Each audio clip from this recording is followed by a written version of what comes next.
You know, really proud of what I was able to do.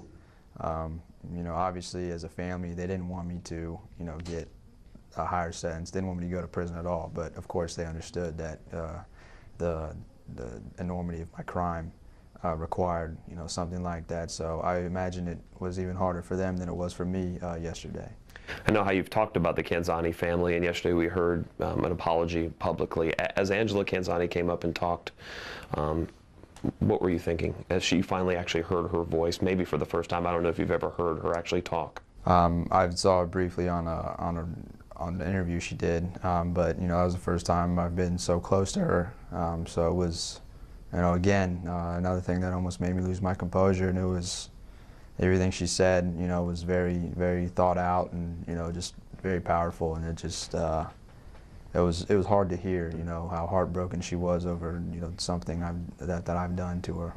I've seen you in court 5 or 6 times throughout this process. I've never actually seen you break down. You've held it together. In the moments where you haven't been public, where there hasn't been a camera, have you had moments where you've broken down, you've cried over this? Yes, more so in the beginning, before I kind of found a new conviction and what I wanted to do with it.